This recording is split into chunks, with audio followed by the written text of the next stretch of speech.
khotbah judul hari ini adalah visi bahagia Tuhan Yesus yang kedua, sambung dari minggu kemarin, yaitu visi bahagia Tuhan Yesus yang pertama. Dan dua hal sudah diberitahukan di minggu kemarin, dan dua hal baru lagi, visi dua lagi akan dibagi hari ini, dan itu telah diambil dari Matius pasal 5 ayat 1-12. Saya akan bacakan. Ketika Yesus melihat orang banyak itu, naiklah ia ke atas bukit, dan setelah ia duduk, datanglah murid-muridnya kepadanya. Maka Yesus pun mulai berbicara dan mengajar mereka, katanya, "Berbahagialah orang yang miskin di hadapan Allah, karena merekalah yang mempunyai kerajaan surga. Berbahagialah orang yang berduka cita, karena mereka akan dihibur. Berbahagialah orang yang lemah lembut, karena mereka akan memiliki bumi. Berbahagialah orang yang lapar dan haus akan kebenaran, karena mereka akan dipuaskan. Berbahagialah orang yang murah hatinya, karena mereka akan beroleh kemurahan. Berbahagialah orang yang suci hatinya, karena mereka akan melihat Allah. Berbahagialah orang yang membawa damai, karena mereka akan disebut anak-anak Allah. Berbahagialah orang yang dianiaya oleh sebab kebenaran, karena merekalah yang mempunyai kerajaan surga. Berbahagialah kamu jika karena aku kamu dicela dan dianiaya, dan kepadamu difitnahkan segala yang jahat. Bersukacitalah dan bergembiralah, karena upahmu besar di surga. Sebab demikian juga telah dianiayai nabi-nabi yang sebelum kamu. Amin." Sekarang sudah 3 minggu kita beribadah dalam online seperti ini karena virus corona. Dan memang sebelum masa-masa sekarang tidak pernah ada kejadian seperti ini di Korea, karena selalu tidak ada hal yang melarang kita untuk berkumpul dan beribadah. Tetapi sekarang untuk menjaga perluasan virus corona ini, kita sekarang terus melakukan kampanye menaruh jarak secara sosial. Yaitu secara sosial kita menaruh jarak antara yang lain, supaya virus ini tidak meluas daripada saat ini. Sebenarnya untuk tidak terkena penyakit ini, juga tidak kena mati karena penyakit ini, sangatlah penting kita memiliki kekebalan sehari-hari, kekebalan tubuh. Dalam kehidupan kita sehari-hari kita harus memiliki kekebalan tubuh. Dan biasanya walaupun virus ini menyebar dengan sangat cepat, tetapi ini bukan virus yang mematikan sama sekali. Ini mirip dengan flu, hanya saja penyebarannya itu, cara menular itu sangat pesat dan juga sangat cepat. Dan biasanya yang meninggal karena kena virus ini, jika kita lihat ciri-ciri mereka, kekebalan tubuhnya mereka itu sangat rendah ataupun lemah. Dan di keadaan kekebalan tubuh yang sangat rendah dan lemah itu, mereka jika kena virus corona ini, itu akan mengakibatkan bagaimana mereka meninggal. Dan biasanya hal itu terjadi kepada anak-anak yang masih muda ataupun orang-orang yang sangat lanjut usia. Sehingga setelah diopname, mereka harus opname dengan jangka waktu yang sangat lama, dan juga itu membuat kekebalan tubuh mereka sangat lemah. Ini juga sedang terjadi secara global, secara dunia. Karena itu ini memberitahukan juga kepada kita betapa pentingnya kita memiliki kekebalan tubuh yang cukup kuat di sehari-hari kita. Dan selain kita mengatur kekebalan tubuh kita secara jasmani, sangat juga penting kita memiliki kekebalan tubuh kita secara rohani. Artinya kekebalan rohani kita. 3 Yohanes pasal 1 ayat 2 mengatakan bahwa, "Saudaraku yang kekasih, aku berdoa semoga engkau baik-baik dan sehat-sehat saja dalam segala sesuatu, sama seperti jiwamu baik-baik saja." Amin. Jadi apa rahasia kita supaya jiwa kita itu baik-baik saja ataupun jiwa kita sukses? Itu adalah, rahasianya adalah kita dipenuhi dengan visi Tuhan Yesus yang bahagia ini. Kita memiliki visi Tuhan Yesus ini. Dan kita setiap minggu kemarin sudah melihat 8 kebahagiaan ataupun berkat yang Tuhan Yesus beritahukan kepada kita. Dan ciri-ciri 8 berkat ini itu bukan dipisah-pisah secara sendiri-sendiri, tapi sebenarnya konsepnya adalah semuanya berhubungan. Karena itu seorang teolog mengatakan 8 berkat ini, firman ini sama dengan tangga kita untuk menuju ke surga. Artinya kita harus menginjak 8 step ataupun 8 tangga ini untuk kita menuju ke surga, untuk kita bisa masuk ke surga. Dimana setelah tahap pertama, tahap kedua, tahap ketiga, dan selanjutnya. Dan itu juga sama seperti buah Roh Kudus yang kita bisa lihat di Galatia pasal 5, yaitu semuanya itu 9 buah itu bukannya sendiri-sendiri dan terpisah-pisah, tetapi semuanya itu berkelanjutan dan ada hubungannya. Minggu kemarin kita sudah melihat orang yang berbahagia pertama, orang yang miskin jiwa hatinya di hadapan Tuhan, yaitu miskin. Maksudnya apa di sini? Miskin di hadapan Allah di sini maksudnya apa? Yaitu menyadari bahwa kita adalah orang yang tidak berdaya, yang mau tidak mau harus hidup dengan Tuhan Allah. Jadi kita mengakui hal ini. Itulah yang dimaksud dengan miskin di hadapan Allah. Dan kita menemukan betapa menyedihkan kehidupan kita sebagai manusia tanpa Tuhan Allah itu juga adalah miskin di hadapan Tuhan Allah. Karena itu pada akhirnya kita mengakui apa? Kita mengakui bahwa solusi kita, jawaban kita satu-satunya adalah Yesus Kristus saja. Dan dengan menyadari keadaan kita secara rohani, yaitu keadaan yang tidak berdaya, yang tidak bisa hidup tanpa Tuhan Allah, dan setelah menyadari mengaku itu, dan jika kita bisa bertemu dengan Tuhan Allah kembali dari Yesus Kristus satu-satunya ini, pada saat kita bertemu dengan Tuhan Allah itu juga kita akan memperoleh kehidupan yang kekal, yaitu kita akan menjadi warga negara surga dan menemukan kebahagiaan kita sejati. Jadi orang yang hati jiwanya miskin di hadapan Allah, setelah itu tentu saja dengan berkelanjutan atau otomatis mereka akan menuju pada kehidupan yang berduka cita. Dan berduka cita di sini bukan maksudnya berduka cita secara jasmani juga, tetapi adalah berduka cita karena kita melihat teman-teman kita, jiwa-jiwa kita di sekitar yang belum bertemu dengan Tuhan Allah, yang masih ada di tengah kebinasaan, sehingga dengan rasa duka cita itu kita memiliki visi Tuhan Yesus, di mana kita mau memberitakan Injil, yaitu visi bahagia Tuhan Yesus ini kepada mereka. Saya harap supaya seluruh jemaat Yeon semuanya menemukan dan menyadari apa visi bahagia Tuhan Yesus yang ingin Ia beritahukan kepada kita, dan saya harap supaya saudara menemukannya juga, supaya semuanya saudara yang mendengarkan bisa hidup sebagai seorang penginjil yang bahagia, yang percaya diri, yang benar-benar hidup sesuai Alkitabiah.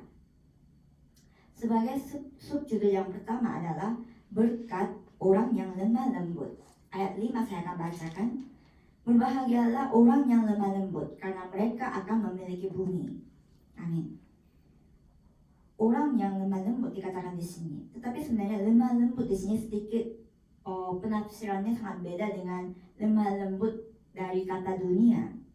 Karena lemah lembut, jika kita mendengar hal seperti ini, apa yang kita keingat adalah orang yang halus, ataupun orang yang lemah, orang yang hangat seperti ini.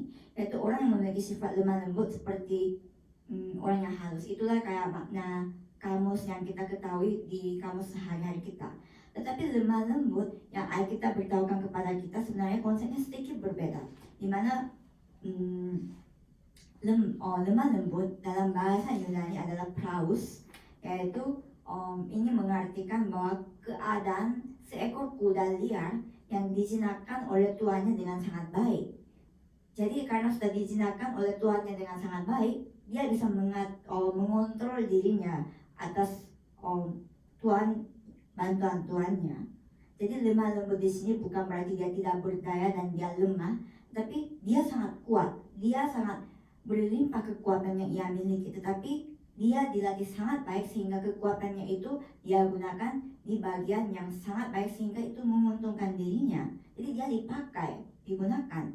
Sehingga seorang teolog mengatakan bahwa lemah lembut ini adalah kekuatan yang dikontrol dengan sangat baik, yang dapat dikontrol dengan sangat baik. Jadi bukan kekuatan secara fisik yang kita bicarakan di sini, tapi orang yang lemah lembut dialah orang yang berkekuatan, itu maksudnya. Dan inilah juga apa yang Tuhan Yesus katakan pada hari ini kepada kita, yaitu dengan konsep rohani seperti ini. Ia mengatakan berbahagialah orang yang lemah lembut. Karena kita hidup di dunia ini, kita menjadi orang yang lemah lembut. Kita dijinakkan oleh siapa? Kita dijinakkan sepenuhnya oleh Tuhan Allah. Dengan kata lain, kita hidup di dunia ini memang kita manusia, punya keegoisan, punya ambisi, motivasi, dan juga kepintaran kita, pengetahuan kita dan harga diri kita. Kita semua punya itu, tapi kita turunkan semua itu di hadapan Tuhan Allah dan kita hidup sepenuhnya dipimpin oleh firman Tuhan Allah. Jadi orang yang seperti ini yang dimaksud dengan orang yang lemah lembut. Dengan kata lain, orang yang kehidupannya memang berpusat kepada Yesus Kristus, atau orang yang benar-benar hidup dengan Kisah Para Rasul pasal 1 ayat 1 Kristus, pasal 1 ayat 3 kerajaan Allah, dan juga pasal 1 ayat 8 pimpinan Roh Kudus.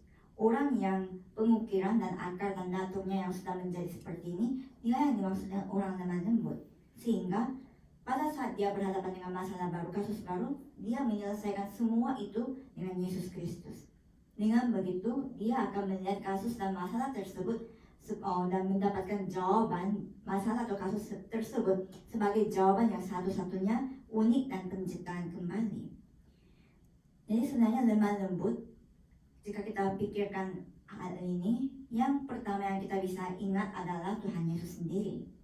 Matius pasal 11 ayat 29, Tuhan Yesus sendiri mengatakan bahwa belajarlah padaku karena Tuhan Yesus yaitu dia lemah lembut dan rendah hati. Dan apa tunjukkan yang ia tunjukkan kepada kita untuk membuktikan bahwa dia memang adalah yang lemah lembut adalah penebusan dosa kita di atas kayu salib. Memang Tuhan Yesus adalah Tuhan Allah itu sendiri.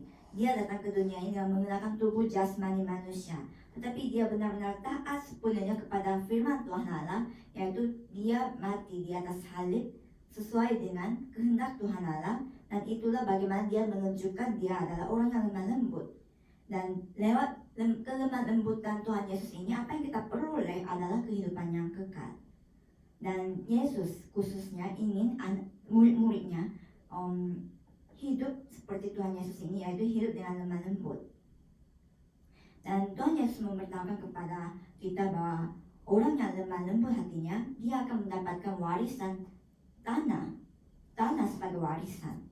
Dan orang yang lemah lembut, dia akan memperoleh tanah yang baru dan langit yang baru yang Tuhan Allah sudah sediakan bagi kita. Dan tanah yang dia akan wariskan kepada kita, maksudnya di sini bukanlah berkat yang abadi saja yang dimaksud, tapi ini mengartikan berkat yang kita bisa nikmati juga di dalam kehidupan ini selama kita hidup di dunia ini, bukan saja di surga. Jika kita melihat secara manusia, secara umat manusia, jika dia memperoleh kemenangan dan kehormatan dan wibawa, untuk melambangkannya itu dilambangkan dengan dia memiliki negeri ataupun tanah. Seperti Tuhan Allah mengatakan kepada Abraham juga untuk pergilah ke tanah yang aku tunjukkan kepadamu. Dan Yosua dan bangsa Israel juga untuk masuk ke tanah perjanjian, yaitu tanah Kanaan itu, mereka melakukan peperangan dan menang. Dengan kata lain, kita memperoleh tanah sebagai warisan. Itu artinya adalah kita akan menaklukkan dunia. Dan kita sebagai warga negara surga yang memiliki latar belakang surga, bukan saja di surga kita hidup menikmati semua ini, tetapi di dunia ini pun, di bumi ini pun, kita harus hidup memiliki kemenangan sejati. Kita harus hidup menaklukkan ladang kita, karena itulah kehidupan yang sesuai dengan perjanjian Tuhan Allah. Mazmur pasal 37 ayat 11 kita bisa melihat, tetapi orang-orang yang rendah hati akan mewarisi negeri dan bergembira karena kesejahteraan yang berlimpah-limpah. Artinya orang yang lemah lembut, orang yang memiliki hati lemah lembut ini akan diwarisi tanah, dan bukan hanya berkat penaklukan itu diberikan, tetapi mereka juga akan hidup bergembira karena kesejahteraan yang diberikan.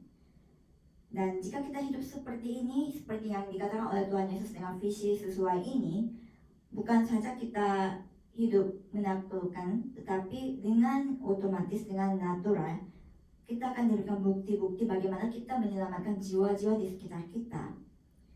Dan kelemah lembutan seseorang adalah cara atau kunci utama untuk memulihkan hubungan antar sesama manusia.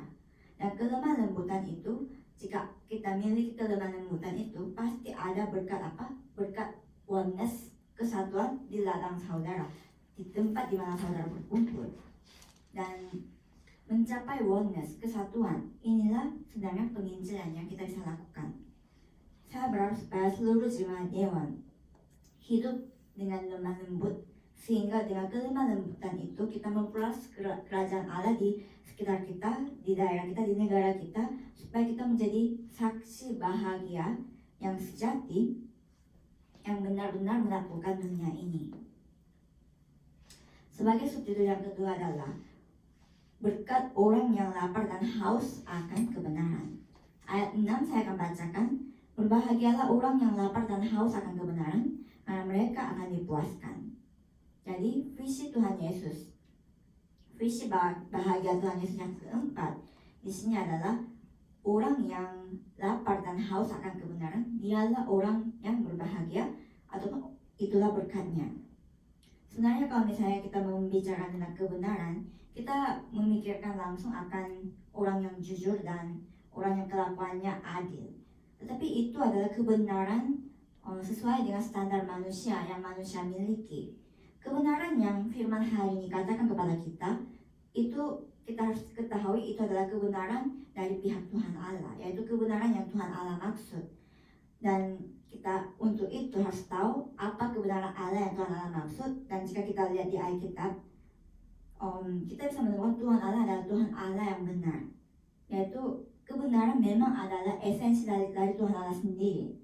Dan ini semua bisa kita lihat dengan lebih detail dengan cara Tuhan Allah datang sebagai Tuhan Yesus Kristus.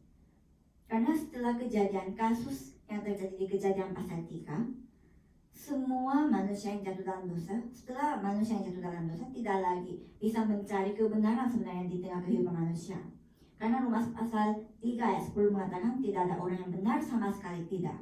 Dan Yesaya pasal 64 ayat 6 mengatakan, demikianlah kami sekalian seperti seorang najis, dan segala kesalahan kami seperti kain kotor. Kami sekalian menjadi layu seperti daun, dan kami lenyap oleh kejahatan kami seperti daun dilenyapkan oleh angin.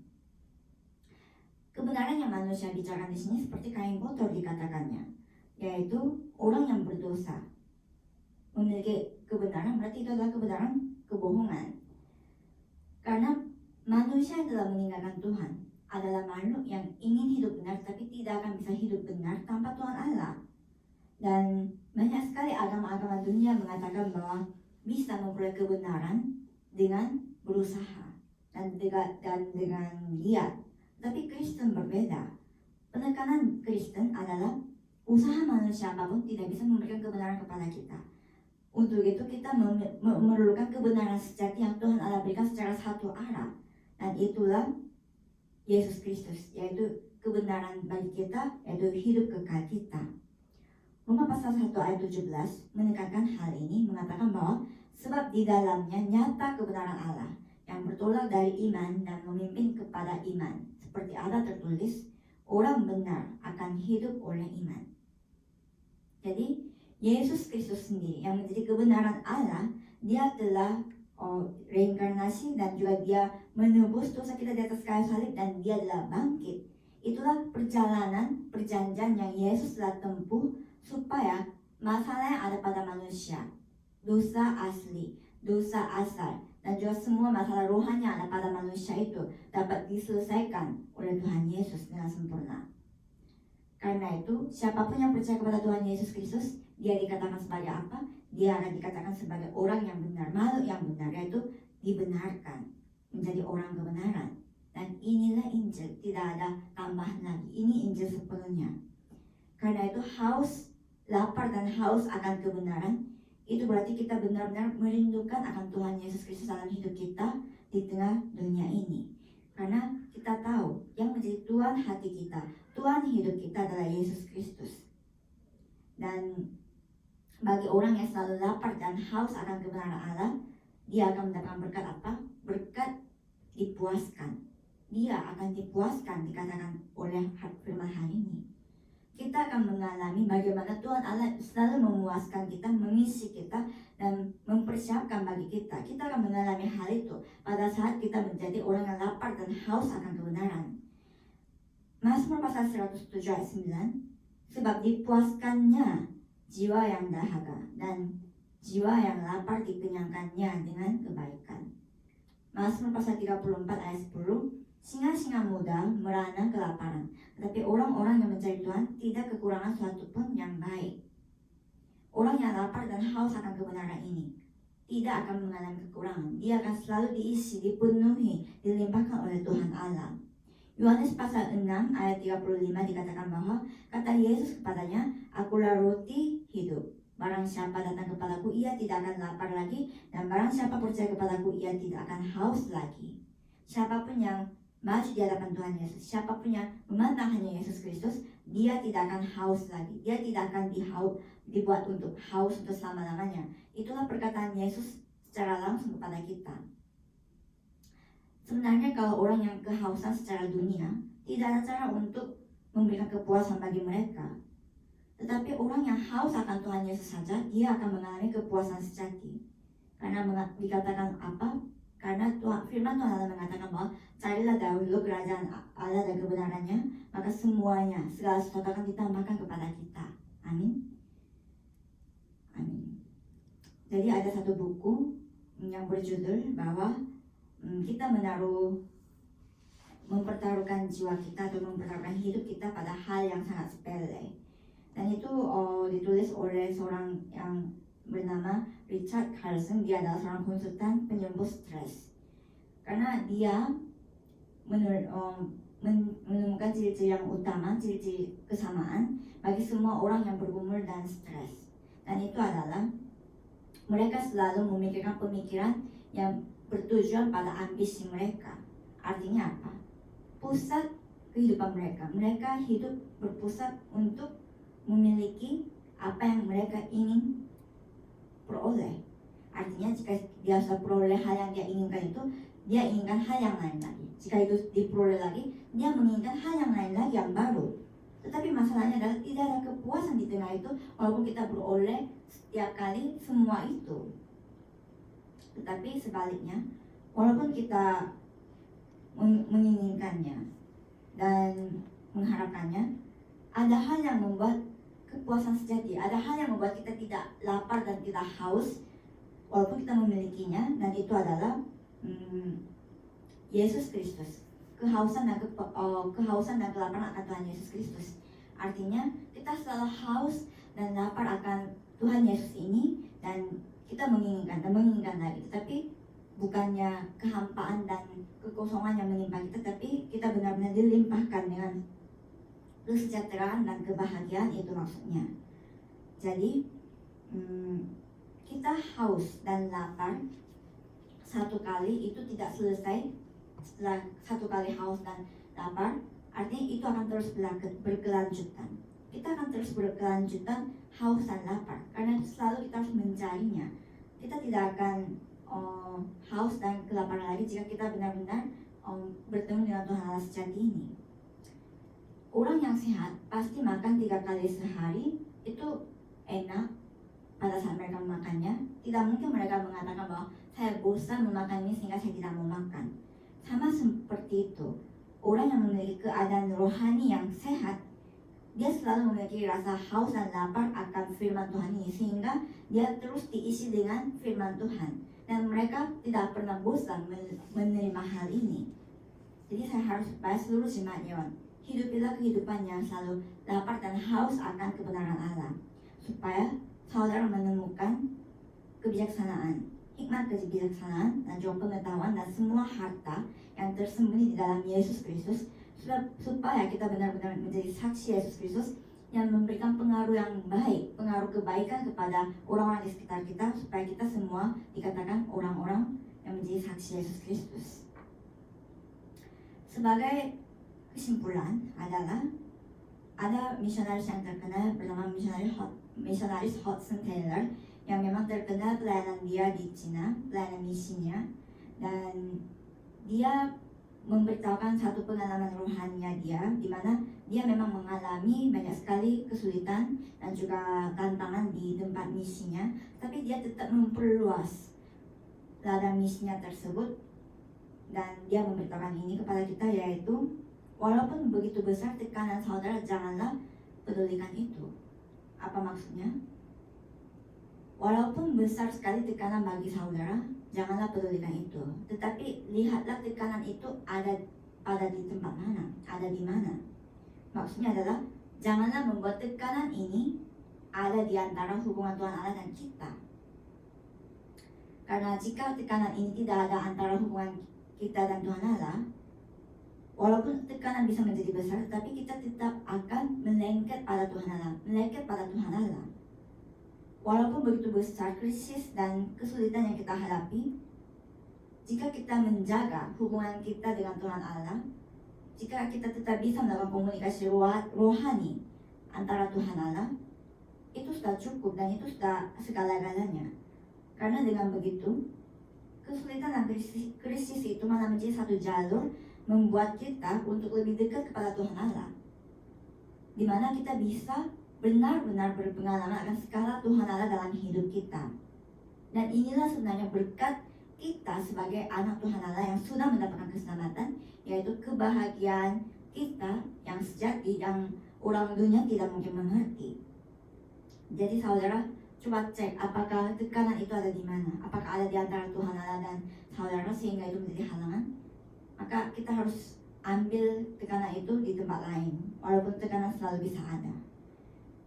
Seperti kita bisa melihat Yusuf di toko Alkitab, dia adalah orang yang apa? Dia adalah seorang toko yang dijual oleh kakak-kakaknya pada saat usia dia pada 17 tahun ke Mesir. Dia sebenarnya adalah anak yang sangat disayangi oleh bapaknya, dan dia hidup tanpa berkekurangan. Tetapi suatu hari kakaknya sendiri membuang dia dan menjual dia sebagai budak, dan status kehidupannya dia tiba-tiba menjadi rendah, jatuh tiba-tiba sebagai seorang budak. Dan bukan hanya itu saja, tadinya budak, tapi nantinya dia dipenjarakan karena dituduh salah padahal tidak bersalah. Bagaimana Yusuf bisa selalu menang di tengah tekanan tersebut? Dan solusi atau jawaban yang Alkitab beritahu kepada kita hanyalah satu, yaitu Yusuf ini memiliki kehidupan selalu jalan bersama dengan Tuhan Allah. Karena itu Tuhan Allah selalu menyertai Yusuf, dan untuk membuktikan bahwa memang Yusuf selalu bersama-sama dengan Tuhan Allah, jalan bersama dengan Tuhan Allah, kita bisa melihat hubungan antara Tuhan Allah dan Yusuf tidak ada halangan di tengahnya, tidak ada batu sandungan di tengahnya. Kita bisa melihat dia itu selalu berkomunikasi dengan Tuhan Allah sehingga dia tidak menangis, tidak merewel dan juga mengeluh komplain akan keadaannya dia. Semakin masalah yang ia hadapi begitu menjadi besar, begitulah pendekatan dia kepada Tuhan Allah itu terjadi, yaitu dia benar-benar menikmati berkat akan with Immanuel dan oneness, yaitu berkat kebersamaan dengan Tuhan Allah. Dan Yusuf yang selalu berjalan bersama dengan Tuhan Allah, jawaban yang ia terima adalah skala Tuhan Allah. Dia benar-benar mengalami apa skala Tuhan Allah itu, sehingga dia menjadi seorang menteri yang benar-benar menaklukkan Mesir pada saat itu.